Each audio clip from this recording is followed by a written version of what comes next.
بسم الله الرحمن الرحيم. قوله لأنه قد حصلت تلك المسائل أولا ثم وضع اسم العلم بإيذائها.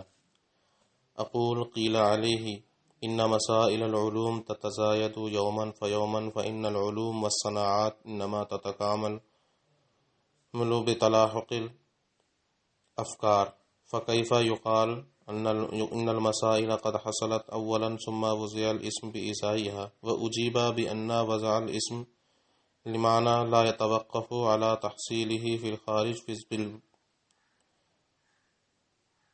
لا يتوقف تحصيله في الخارج بل في الذهن، فلم يرد بتحصيل المسائل أولا أنها استخرجت ودفنت بتمامها ثم سميت باسم العلم، بل أراد أن تلك المسائل لوحظت إجمالا وسميت بذلك الاسم، وإن كان بعضها مستخرجة بالفعل وبعضها حاصلة بالقوى فلا إشكال. عزیز طلبہ، السلام علیکم ورحمۃ اللہ وبرکاتہ. میر قطبی کا آج کا سبق حاضر ہے.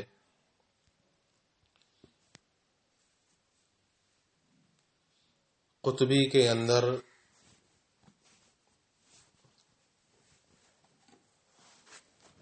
آپ نے یہ پڑھا تھا کہ یہاں پر مصنف نے مقدمۃ الشروع فی العلم یعنی مقدمے کے اندر منطق کی تعریف رسمی بیان کی ہے، تعریف حدی بیان نہیں کی، کیونکہ تعریف حدی کا مطلب یہ ہے کہ کسی بھی تعریف حدی کسی بھی علم کی اس کی پوری حقیقت اور ماہیت ہوتی ہے. تو گویا کہ تعریف حدی تبھی حاصل ہوگی جب اس علم کے تمام مسائل کو حاصل کر لیا جائے، کیونکہ کسی بھی علم کے تمام مسائل کو حاصل کرنے کے بعد ہی اس علم کا نام رکھا جاتا ہے. پہلے اس کے تمام مسائل کو حاصل کیا جاتا ہے، پھر اس کا نام رکھا جاتا ہے. اور مقدمۃ الشروع میں اندر ایسی تعریف نہیں بیان ہو سکتی کہ پورے سارے مسائل کو حاصل کر لیا جائے پھر اس کو مقدمے میں بطور بصیرت کے ذکر کیا جائے، بلکہ تعریف رسمی ہی ذکر ہو سکتی ہے، تعریف حدی نہیں. تو یہ جو کہا تھا کہ پہلے کسی بھی علم کے مسائل حاصل کیے جاتے ہیں پھر ان کے مقابلے میں نام رکھا جاتا ہے، اس پر یہاں ایک اعتراض ہے. معترض نے یہ اعتراض کیا کہ آپ کا یہ کہنا کہ پہلے مسائل کو حاصل کیا جائے گا پھر نام رکھا جائے گا، یہ صحیح نہیں، کیونکہ مسائل تو دن بدن بڑھتے رہتے ہیں. دن بدن کیا ہوتے رہتے ہیں؟ بڑھتے رہتے ہیں. مثلا آج تک آپ نے 100 مسائل کسی علم کے حاصل کر لیے اور اس کا نام رکھ دیا، اگلے دن اور مسائل بڑھ گئے، تو مسائل تو پورے حاصل نہیں ہوئے، تو پھر اس کے مقابلے میں نام کیسے رکھا جائے گا؟ ٹھیک ہے. اور آپ کہہ رہے ہیں کہ پہلے اس کسی علم کے سارے علوم کو مسائل کو حاصل کیا جاتا ہے پھر اس کے مقابلے میں نام رکھا جاتا ہے، حالانکہ ایسا نہیں ہو سکتا. تو اس کے جواب میں یہ کہا گیا کہ نام رکھنے کے لیے یہ ضروری نہیں کہ خارج میں سارے مسائل کو حاصل کر لیا جائے. خارج میں ان کا حاصل ہونا موقوف ہو تب نام رکھا جائے گا، یعنی نام رکھنا اس معنی پر موقوف ہو کہ پہلے سارے مسائل کو خارج میں حاصل کر لیا جائے. نہیں، مقصد ہمارا یہ ہے کہ بس اجمالی طور پر ذہن تمام مسائل کا لحاظ کر لے، اجمالی طور پر ذہن سارے مسائل کا لحاظ کر لے، بس اس کے بعد اس علم کا نام رکھ دیا جائے گا، اگرچہ اس میں سے کچھ بالفعل حاصل ہو گئے ہوں اور کچھ بالقوہ حاصل ہونے والے ہوں، سب حاصل نہ ہوئے ہوں. لہذا ہماری یہ مراد نہیں ہے کہ سارے مسائل حاصل ہو جائیں، کہ سارے مسائل کا استخراج کر لیا جائے، پھر ان کو کسی کتاب میں یا کسی صحیفے میں مدون کر دیا جائے، ان کی تدوین کر دی جائے، اب اس کے بعد نام رکھا جائے گا. یہ ہرگز مراد نہیں ہے، بلکہ ہماری مراد یہ ہے کہ اجمالی طور پر ذہن سارے مسائل کا لحاظ کر لے، ملاحظہ کر لے، اب ان میں سے کچھ بالفعل حاصل ہو چکے ہوں اور کچھ نہ بھی حاصل ہوئے ہوں، کچھ بالقوہ حاصل ہوئے ہوں، تب بھی اس کے مقابلے میں نام رکھ دیا جائے گا. لہذا کسی طرح کا کوئی اشکال نہیں ہوگا. قیل علیہ، اس پر یہ اعتراض کیا گیا کہ مسائل علوم تو دن بدن بڑھتے رہتے ہیں، کیونکہ علوم اور صناعات یہ افکار کے ملنے سے برابر کامل ہوتی رہتی ہیں اور بڑھتی رہتی ہیں.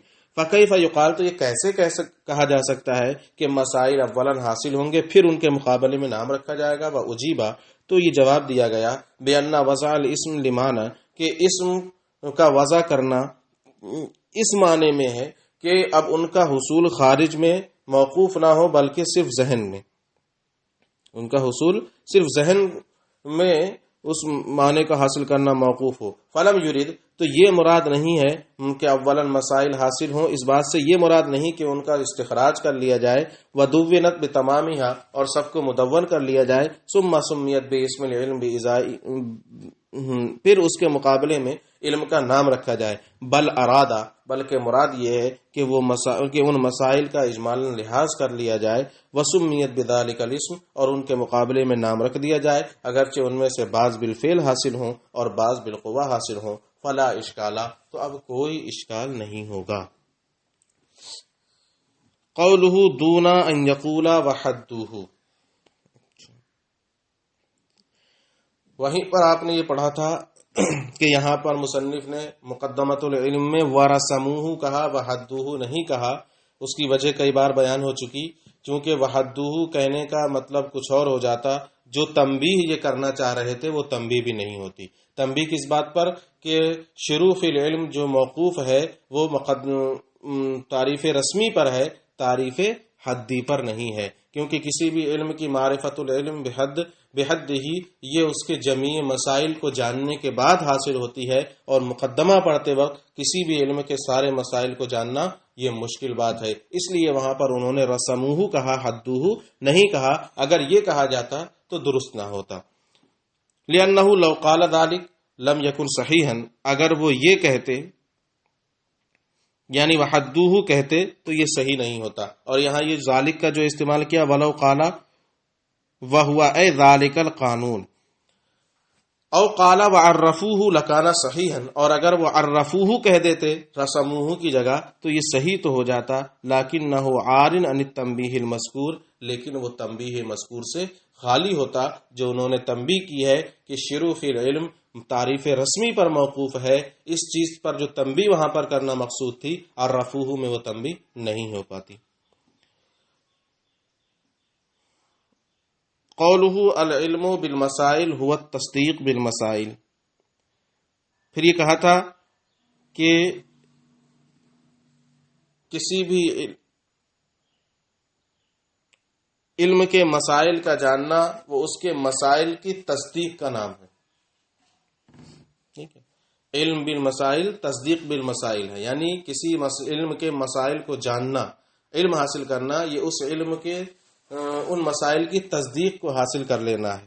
تو کہتے ہیں ھذا ھو المعنی الثانی الذی ذکرناہ، یہ وہی دوسرا معنی ہے جس کو ہم نے دوبارہ ذکر کیا تھا، دوسری جگہ ذکر کیا تھا، پیچھے کل ہی آپ نے پڑھا تھا کہ مخصوص اسما کا اطلاق جیسے نحو، فقہ، منطق وغیرہ کا اطلاق کبھی تو علوم مخصوصہ، معلومات مخصوصہ پر ہوتا ہے کہ فلاں یہ علم جانتا ہے، یعنی معلومات معینہ جانتا ہے، اور کبھی معلومات مخصوصہ کے علم پر اس کا اطلاق ہوتا ہے، معلومات مخصوصہ یعنی علم بالمسائل تصدیق بالمسائل، کسی بھی علم کا جاننا یعنی اس مسائل کی تصدیق حاصل کرنا، تو یہاں پر وہی دوسرا والا معنی مراد ہے، معلومات مخصوصہ کا علم۔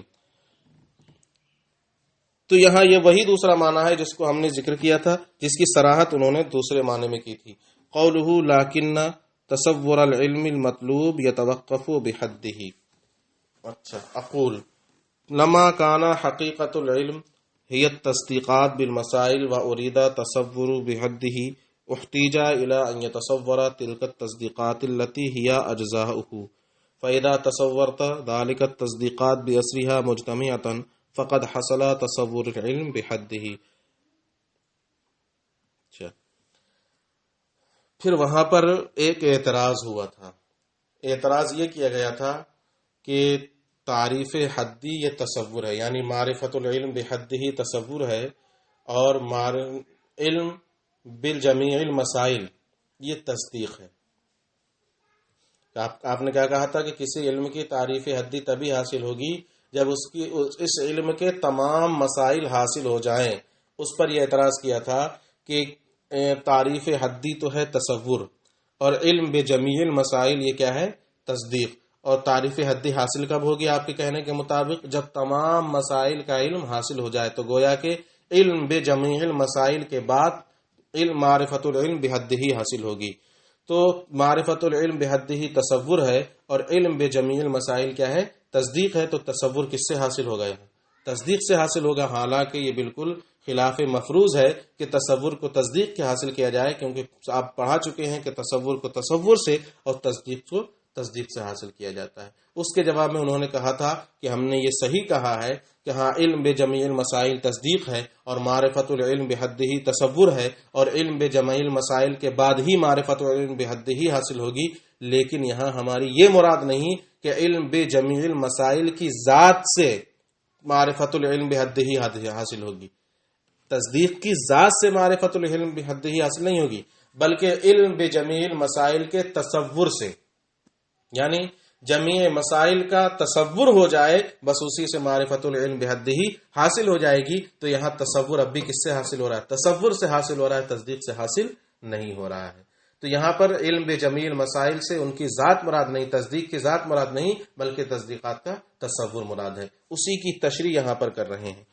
کہتے ہیں کہ جب علم کی حقیقت وہی اس کے مسائل کی تصدیق ہیں اور تصور بحد و ارید تصورہ بحدہ، اور جب اس کے تصور بحدہ کا ارادہ کیا جائے تو یہ ضرورت ہوگی کہ ان تمام تصدیقات کا تصور کیا جائے جو اس کے اجزاء ہیں. یعنی معرفت العلم بحدہ کے اجزاء بنیں گے جن پر اس کا حاصل کرنا موقوف ہے. اب ان تمام تصدیقات کا کیا کیا جائے گا؟ تصور کیا جائے گا. فَإِذَا تَصَوَّرْتَ تِلْكَ التَّصْدِيقَاتِ بِأَسْرِهَا مُجْتَمَعَةً، اب جب آپ ان تمام تصدیقات کا تصور کر لیں گے، فقد حصلت تصور علم بحدہ، تو اب آپ کو اس علم کا تصور بحدہ حاصل ہو جائے گا. تو صرف تصدیقات کا تصور کرنے کی ضرورت ہے، تصدیقات کی عین ذات مراد نہیں ہوگی.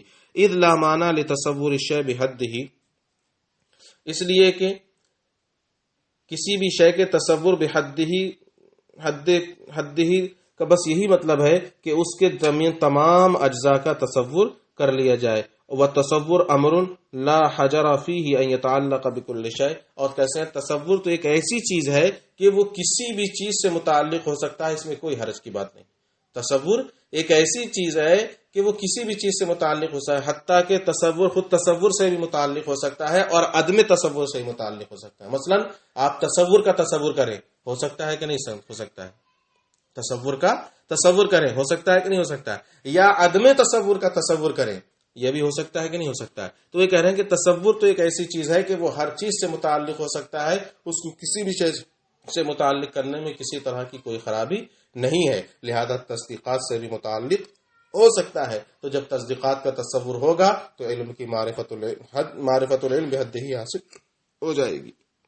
حتیٰ انه يجوز ان تصور، یہاں تک کہ یہ بھی جائز ہے کہ تصور کا تصور کیا جائے اور تصدیق کا بھی تصور کیا جائے. بل يجوز ان يتصور عدم التصور، بلکہ یہ بھی جائز ہے کہ عدم تصور کا تصور کر لیا جائے.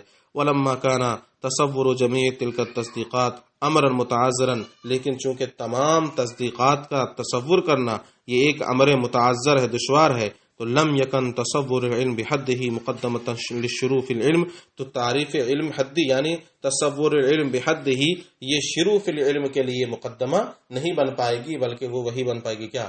تعریف رسمی. کیونکہ اب تمام تصدیقات کا تصور کر لینا یہ تو ایک امر متعذر ہے، شروع کتاب میں ہی ہو جائے ایسا نہیں ہو سکتا. اس لیے وہاں پر معرفت العلم بحدہ کو بیان نہیں کیا بلکہ تعریف رسمی کو بیان کیا. بس اتنا ہی سبق آج ہے.